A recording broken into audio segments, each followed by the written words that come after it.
السلام علیکم ورحمت الله عزیزانو، امید لرم چې ټول روغ او جوړ او صحتمند اوسئ او د صحت او عافیت جامه په تن ولرئ. زه یم شعیب شیرزاد او دا زموږ د کورس لومړنۍ عملي ویډیو ده. نو له دې څخه وروسته انشاءالله زموږ ټولې ویډیوګانې عملي په یوټیوب چینل باندې نشریږي او له تاسو څخه هم دغه هیله ده چې ټولې ویډیوګانې سټپ بای سټپ وګورئ ترڅو په کوم ځای کې مشکل ونه لرئ او سبا وکولی شئ خپل مشکل په خپله حل کړئ. نو په اخره کې زما یو کوچنی خواهش دی که چېرته تاسو زموږ د چینل سره نوي یاستئ نو زموږ چینل درسره سبسکرایب کړئ، دغه ویډیو لایک کړئ او چې هر رقم پوښتنه لرئ موږ سره په کمنټ کې شیر کولی شئ. اوس به راشو ونډوز ډیسکټاپ بیسکس ته. A practical introduction to the core elements of the Windows interface from the moment you power on your PC to getting your desktop environment. یعنی هر کله چې موږ پاور بټن پریس کو، پاور بټن ته فشار ورکو، نو زموږ د کمپیوټر څه کېږي، روشن کېږي، چالانېږي یا لګېږي. صحیح ده. او له هغې وروسته چې کوم ایلیمنټس دي، کوم آیټمس دي زموږ په سکرین باندې، دغه ټول ته څه وایي، یو ډیسکټاپ وایي. صحیح شو. دوهم قدم کې چې دی فرام لاک سکرین ټو ډیسکټاپ، کله چې موږ پاور بټن پریس کړو نو که تاسو چېرته خپل کمپیوټر ته پاسورډ یا پین کوډ داسې کوم څه ورکړی نو اول لاک سکرین تاسو ته راځي. لاک سکرین ځان ته یو صفحه ځان ته یو انټرفیس لري. کله چې تاسو یو انټر یا سپیس بټن یا ماوس بټن ووهئ نو هغه به ساین ان سکرین ته راځي. نو ساین ان سکرین کې به تاسو خپل پاسورډ ورکوئ یا که کوم پین کوډ مو وي یا کوم پیټرن وي، هر څه چې تاسو ورکړی وي هغه ورکوئ. صحیح شو. او د هغې له ورکولو وروسته بیا رسماً چېرته ځي، ډیسکټاپ ته ځي. صحیح شو. لکه دلته چې څنګه ما ذکر کړي دي، every time you start or wake your PC, Windows walk you through these three screens before you reach your workspace. یعنی هر کله چې موږ د خپل پی سي چالانه کړو نو اول د دغه سټیپونو د دغه مرحلو څخه تېرېږي او بعد د هغې نه بیا ډیسکټاپ صفحې ته ځي. صحیح شو. کله چې ډیسکټاپ صفحې ته موږ راشو نو په ډیسکټاپ صفحه کې موږ بیا ځینې څو شیان لرو چې په لومړي سر کې ډیسکټاپ آیکنز دي. صحیح شو. آیکنز موږ سره په دوه قسمه دي، یو چې دی سیسټم آیکنز دي، بل یوزر آیکنز دي. سیسټم آیکنز بلټ ان بای وینډوز، یعنی هغه آیکنونه دي کوم چې د وینډوز له طرفه د وینډوز لخوا جوړ دي، لکه دس پی سي، نیټورک، ډاکومنټس، ریسایکل بینن، کنټرول بینن. یعنی دا هغه آیکنونه دي کوم چې وینډوز بای ډیفالټ خودکاره له ځان سره جوړوي. هر کله چې موږ کمپیوټر ته وینډوز وکړو نو دغه آیکنونه په خپل یعنی د وینډوز له طرفه څه کېږي، راځي. یوزر آیکنز کوم یو دي، کریټډ بای یو، کوم چې زموږ له طرفه جوړ شوي. شارټکټس ټو اپس، files or folders you use often. Right click the desktop, new shortcut to add one. یعنی user icons هغه آیکنونه دي کوم چې زموږ له طرفه جوړیږي یا زموږ په واسطه باندې جوړیږي. صحیح شو. نو د آیکنونو مې درته ویلي چې آیکنونه په دوه قسمه دي، سیسټم آیکن او یوزر آیکن. سیسټم آیکن کوم چې د سیسټم یعنی د وینډوز له طرفه جوړ شوي وي، یوزر آیکن کوم چې د یوزر یا د کارکونکي یا زموږ له طرفه جوړ شوي اوسي. په دوم قدم کې بیا موږ لرو taskbar. The taskbar runs along the bottom of your screen and is your main navigation hub while working in Windows. یعنی taskbar دغه لاندې چې کومه مکمله پټه تصویر دغه ټول ته taskbar وایي. صحیح ده. په کوم ځای کې چې موږ سره سټارټ بټن موجود ده، سرچ باکس موجود ده، کویک لنچ آیکنز موجود وي، همدارنګه نوټیفیکیشن ایریا، دا ټول څه وي، شتون لري. دغه ټول مکمل ته موږ څه وایو، taskbar، یعنی د کارونو ځای، د کارونو بار. څه شو. چېرته چې موږ څه کوو، ټاسکونه دي. لکه سټارټ بټن دی، سټارټ بټن کې څه شی دی، اوپنز د سټارټ مینیو، یعنی سټارټ مینیو پکې خلاصولی شو. همدارنګه هغې کې اپس دي، سیټینګس دي، پاور آپشنز دي، دغه ټول مسایل چې شي کوي سټارټ بټن کې. دوهم بیا موږ سره سرچ باکس دی چې سرچ باکس کې موږ کولی شو فایل، اپ، سیټینګ، یعنی هر څه چې وغواړو موږ سرچ باکس کې پیدا کولی شو. په درېیم قدم کې چې دی بیا کویک لنچ آیکنز دي. کویک لنچ آیکنز یعنی پینډ اپس فور ون کلیک اکسس. صحیح شو. یعنی دا هغه آیکنونه دي کوم چې موږ په یو کلیک سره خلاصولی شو. یعنی د کار د تیزۍ لپاره، د یو کار د عجله لپاره موږ څه کوو، دغه دلته ځان ته پین کوو چې دا طریقه هم درته ښایم. نو په یو کلیک سره بیا کولی شي دا په عجله سره یا په تیزۍ سره ځان ته خلاص کړي. اخرنی موږ سره نوټیفیکیشن ایریا ده. نوټیفیکیشن ایریا لکه څنګه چې له نوم څخه ظاهره ده، د خبردارۍ ساحه یا د خبر ساحه، کوم ځای کې چې موږ ته یو خبر راکول کېږي، لکه شو سیسټم سټیټس، د سیسټم دغه یو سټیټس موږ ته ښودل کېږي، ډیټ اینډ ټایم موږ ته ښودل موندل کېږي.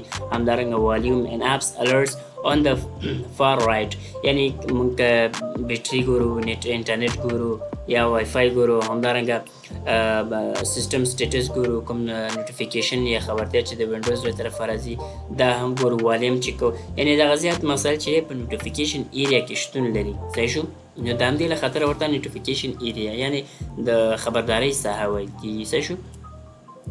نیکسټ موږ سره دی کی ډیسکټاپ آیکنز ایکسپلین یعنی د ډیسکټاپ په مخ چې کوم شیونه دي کوم آیکنونه دي دغه یو څو بریفلی تاسو ته تشریح کوم چې لومړي سر کې موږ سره کنټرول پینل دی صحیح شو یعنی دا هغه آیکنونه دي کوم چې وینډوز له طرفه چې کېږي هغوی سره د وینډوز کولو سره یو ځای راځي. په لومړي قدم کې کنټرول پینل دی. کنټرول پینل وجه یا بخې وظیفه دغه ده چې اکسس سیسټم وایډ وینډوز سیټینګز هارډویر یوزر اکاونټس اینډ سیکیورټي یعنی په کنټرول پینل کې موږ د وینډوز سیټینګز کولی شو هارډویر مربوط کوم موضوع هغه حل کولی شو یوزر اکاونټ موضوعات دي او همدارنګه سیکیورټي مربوط چې څومره موضوعات دي دغه ټول موږ کنټرول پینل کې کوو او انشاءالله زموږ درس به ټول په کنټرول پینل کې وي ځکه کنټرول پینل کې ډېر زیات مسایل دي. دویم قدم کې ډیس پی سي ده. ډیس پی سي یعنی براوز یور drives and manage device drivers and storage. د سپی سي کې موږ سره چې ډرایوونه دي صحیح ده او همدارنګه هغه ډرایوونو منیجمنټ او سټوریج څه کولی شو د سپی سي له لارې کولی شو. ریسایکل بین دی. ریسایکل بین کې موږ هولډز ډیلیټډ فایلز ټمپورلی ریسټور او پرمننټ ریموو دي. هر کله چې موږ کمپیوټر نه یو څه ډیلیټ کوو نو هغه که سمپل ډیلیټ وهي نو هغه ریسایکل بین ته راځي چې بیرته ریسایکل بین نه دې کولی شي ریسټور کی صحیح شو او که چېرته پرمننټلی دایمي د ډیلیټ کړو نو بیا هغه ریسایکل بین ته نه ځي هغه ډایرکټ رسما ډیلیټ کېږي صحیح شو. دریم څلورم قدم کې موږ سره چې دی ډاکومنټس دی. ډاکومنټس یور ډیفالټ فولډر for personal files and folders. Documents دا هم یو فولډر دی یو ډیفالټ فولډر دی زموږ د شخصي فایلونو او فولډرونو لپاره جوړ شوی دی کوم چې وینډوز له طرفه راځي. او اخرنی موږ سره نیټورک دی. ویو and manage connected devices printers share folder and more. او په نیټورک کې موږ کولی شو چې پرنټر څنګه نصبېږي یو ډیوایس څنګه وصلېږي همدارنګه شیر فولډر څنګه کېږي نو دغه زیاتره مسایل چې دی په نیټورک پورې تړلي دي. نو دغه یو شارټ تشریح وه کوم چې د ډیسکټاپ آیکنونه دي یا د ډیسکټاپ په مخه باندې دي نو مې لرم چې په دغه باندې هم پوه شوي اوسئ. نو په لومړي سر کې ما ډیسکټاپ درته ویل دا مکمل صفحه چې تاسو ګورئ دغه ټول ته څه وایي ډیسکټاپ څه شو. بیا په ډیسکټاپ باندې ما درته آیکنونه ویل نو دغه یو چې تاسو ګورئ دې ته څه وایي آیکن څه شو دغه یو څه نومېږي آیکن نومېږي څه شو. که تاسو د هر یو ګورئ دې ته څه وایي آیکن وایي او که زیات شو بیا آیکنس یعنې جمع شو. اوس په دې کې چې کوم د وینډوز له طرفه راځي که هغه دغه شعیب شیرزاد دی یا کوم چې ډاکومنټ ورته وایي ډیس پی سي ده نیټورک دی ریسایکل بین دی او کنټرول پینل دغه پنځه دانې دا د وینډوز له طرفه دي. هر کله چې موږ یو وینډوز وکړو وینډوز نصب کړو نو دغه پنځه آیکنونه خودکاره یا اتوماتیک نصبېږي او راځي ورسره څه شو. بدون د دې پنځه آیکنونو دا نور چې څومره ګوري دغه ټول یوزر آیکنس دي یعنې د یوزر له طرفه جوړ شي زما له طرفه ستا هر یو چې دغه څه شوي دي جوړ شوي دي نو همدې له خاطره ورته یوزر آیکن وایي او دې ته سیسټم آیکن کوم چې د سیسټم سره یو ځای راځي. او وظایف خو مې دا جدا جدا درته ویل چې ډاکومنټس وظیفه لري د سپی سي نیټورک ریسایکل بین او کنټرول پینل. اوس به راشو دغه لاندې پټې ته کوم چې تاسو ته ښکاري دې ته مکمل څه وي ټاسک بار دغه ساحه لاندې ګورئ دې ته وي ټاسک بار. په دې کې ټاسک بار کې سټارټ بټن دی دغه یو ده چې دې ته سټارټ بټن وایي صحیح شو. سرچ باکس بیا دغه ته وایي چې هر څه ته وغواړئ دلته سرچ کولی شي صحیح شو. کویک لانچ آیکنس دغه یو دي چې دې ته کویک لانچ آیکنس په دې خاطر وایي فرض کړه که زه دا براوزر خلاصوم که دلته زه راځم نو دلته به زه ډبل کلیک کوم صحیح شو. دلته به زه ډبل کلیک کوم ولې دلته به زه یو کلیک کوم دا ځان ته خلاصوم نو دا زما لپاره اسانتیا شوه که نه شوه یعنې یو کار په یو کلیک سره کول او یو کار په دوه کلیکو سره کول نو کوم یو په اسانه راغی په تیزي سره راغی یو کلیک سره صحیح شو. او د دې طریقه هم درته ښیم فرض مثال همدغه براوزر دی دا څه کومه بیرته انپن فرام ټاسک بار دا زه ټاسک بار نه انپن کوم راځم دلته سرچ کوم صحیح شو. دا یو دی زه په دې رایټ کلیک به وکړئ او بیا به راشئ څه به وکړئ پن ټو ټاسک بار. کله چې پن ټو ټاسک بار ووهئ نو ګورئ تاسکبار دلته دا دی راغی او که چېرته غواړئ بیرته له دې ځای څخه لرې کوئ نو unpin from taskbar نو دې ځای څخه به لرې شي. صحیح شو.